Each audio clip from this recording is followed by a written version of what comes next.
দেখুন কত বড় বড় মাংসের উটের মাংসের পিস। আমাকে এই জায়গায় আজকে অনুষ্ঠান হইতেছে, তার জন্য শুধু উটের গোছ রান্না করা। আরও কয়েক পদের রান্না হয়েছে, কিন্তু গোষ্ঠী মাশাআল্লাহ অনেক সুন্দর করে সিদ্ধ হয়েছে। একবারে ধৈর্য পড়ে যেতেছে, দেখেন এত সিদ্ধ হয়েছে। উটের গোছ তো তাড়াতাড়ি সিদ্ধ হয়ই না, তাই মাশাআল্লাহ এটা তো অনেক সিদ্ধ হয়েছে। যেটিতে ডালটা লাগাইতেছি ঘি না, এই যে ঘি পরে ফুটনে দিব।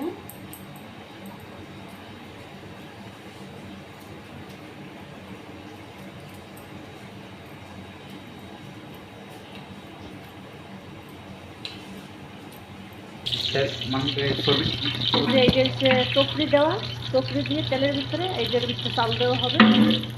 এই জায়গায়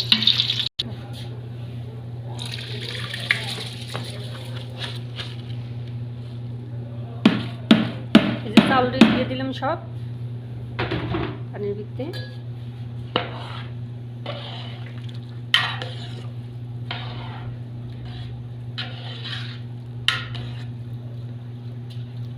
এটা সাদা খ্যাপসা হবে, উডের সাদা খ্যাপসা সৌদিয়ানের।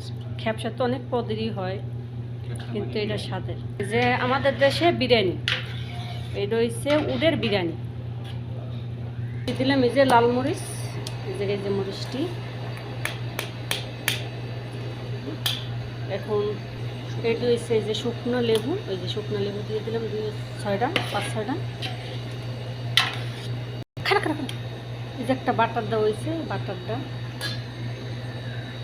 এই যে একটা বাটার, এটা বাটারটা গলে যাবে আর তেলতলা হয়ে যাবে বাটারটি।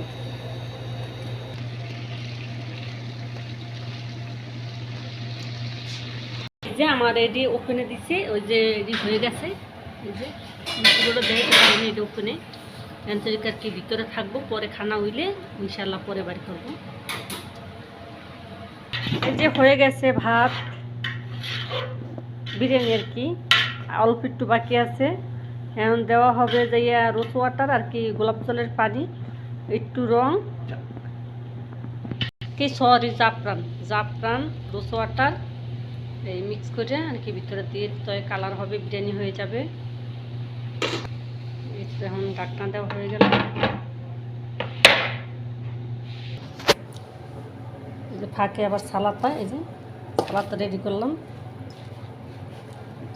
পুকুরি সালাদটা দেব অনেকটি এটা 2টা বাটি দেব, 2টা প্লেটে 2টা বাটিতে আর কি। এই যে মুকরুবা, এই যে আরবিয়ান মুকরুবা, এইটারে কয় জুরিশ নাকি জুরিশ। এই যে আমাদের রান্না হয়ে গেছে।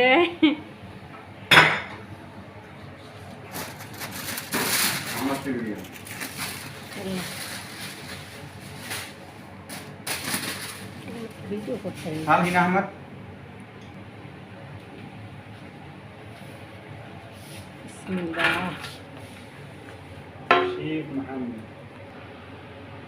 এই যে 2 প্লেট হবে, কারণ অনেক মানুষ সেজন্য। এই যে হয়ে গিয়েছে।